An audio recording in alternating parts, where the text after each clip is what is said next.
আজও দেবী হরগৌরী রূপে পূজিত হয় মা দুর্গার।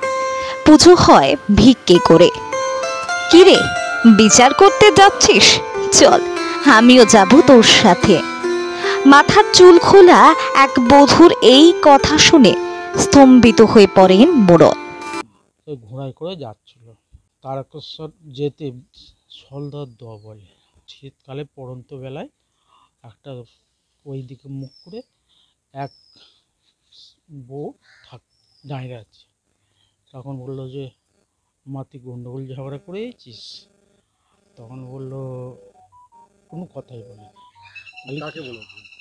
আমার সে পূর্বপুরুষকে। তখন বললো যে আমি তোর বাড়িতে দিয়ে তোকে তবে আমি যাব। দিয়ে তখন এতটা জলে নেবে হরগৌরী মূর্তিটা দেখায়, এখন যে মূর্তিটা হচ্ছে। বললেও বাবা, দুর্গা পুজো তো আমি করতে পারবো না, আমরা পারবো না, আমাদের আর্থিক অবস্থা সেরকম নয়। খন্ডে খন্ডে পাটে মাটা মানসিক করে, এইভাবে পুজো আজও চলছে। মোড়লের সাথে কিছুটা পথ এগিয়ে চলেন বধূ। এরপরে জলে মলিন হয়ে যান তিনি। আজ থেকে প্রায় 450 বছর আগের কথা। ওই সময় বিচার প্রক্রিয়ায় কোনো আইন কানুন ছিল না। সকল গ্রামবাসী মিলে একজনাকে মোড়ল করা হতো। মোড়লই সমস্ত বিচার প্রক্রিয়া সম্পন্ন করতেন।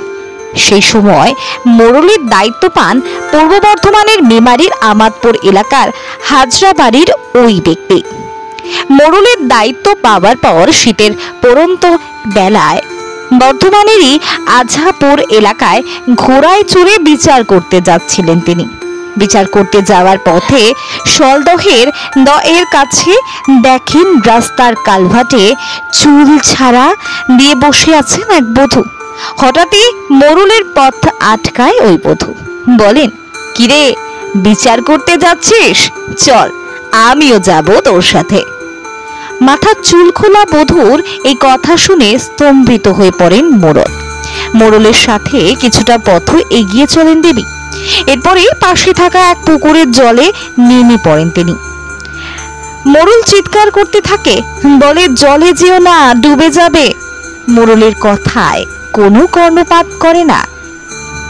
গভীর জলে নেমে পড়েন ওই দেবী। এরপরেই জলে ভেসে ওঠে দেবীর আসল রূপ। দেবীর আসল রূপ দেখে বিতস্তত হয়ে পড়ল মোড়ল।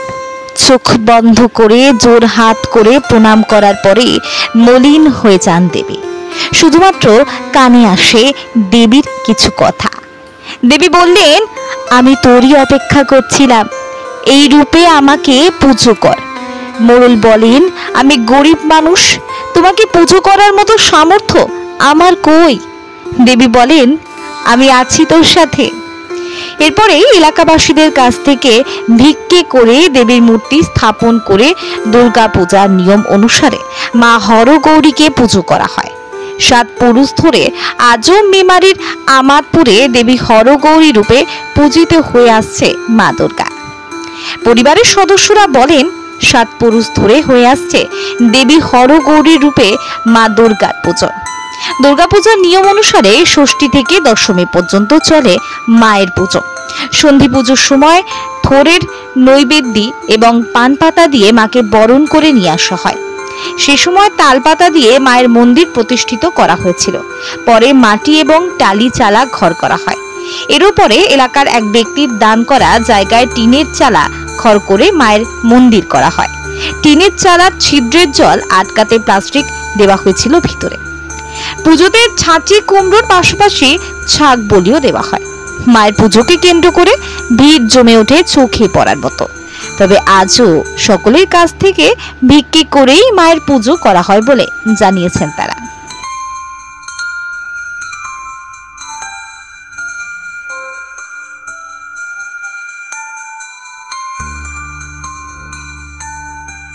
তখন তো ওই তাল পাতা ঘিরে ঘর ছিল না, কি করে করা হতো।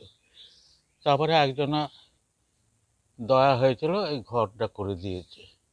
তখন ওই ভিক্ষে শিখে করে একবারে নিঃসংখ্য থেকে একবারে বড়গাঁতলা পর্যন্ত আমাদের পয়সা নেওয়া হতো, নিয়ে পূজা আজা করা হতো।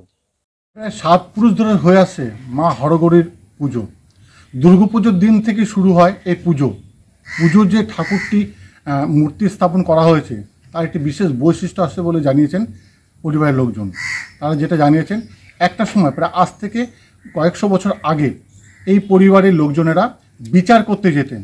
জামালপুরের আজাপুর এলাকায় বিচার করতে যাওয়ার কালীন সেই সময়তে পথের ধারে বসে থাকেন দেবী, অপেক্ষা করছিলেন এই পরিবারের লোকেরই। এমনটি জানিয়েছেন যদি তারা। এরপরেই দেবী তাদেরকে জিজ্ঞাসা করেন যে বিচার করতে যাচ্ছিস, আমি তোর জন্য অপেক্ষা করছি। দেবী কিছুক্ষণ পরে জলের মধ্যে নেমে যান এবং তার আসল রূপ দেখান। এরপর দেবী নির্দেশ দেন, আমাকে এই রূপে পুজো করবি। অতি কষ্টের মধ্যে হলেও সেই থেকে আজও পর্যন্ত মায়ের পুজো করেছিলেন হাজরাবাড়ির লোকেরা। তবে এখনও আর্থিক অনটনের মধ্যে থাকা সত্ত্বেও মায়ের পুজো কিন্তু বন্ধ করেননি। মায়ের মূর্তি করছেন, মায়ের পুজো দিচ্ছেন। এখনও যে মন্দিরটি দেখা যাচ্ছে সেই সময় ছিল তালপাতা দিয়ে ঘেরা, আজ হয়েছে কাদামাটির তৈরি। উপরে টিনের চালা থাকলেও মন্দিরের ভিতরে জল যাতে না পড়ে মায়ের গায়ে সেই কারণে প্লাস্টিক দিয়ে ঢাকা দেওয়া হয়েছে। তারা চাইছে যদি স্থানীয় লোকজনরা আরও কিছু সহযোগিতা করেন, মায়ের মন্দিরটিকে আরও উন্নতি করা যায়, তাহলে খুব ভালো হবে। বর্ধমান থেকে সঞ্জিত কে রিপোর্ট।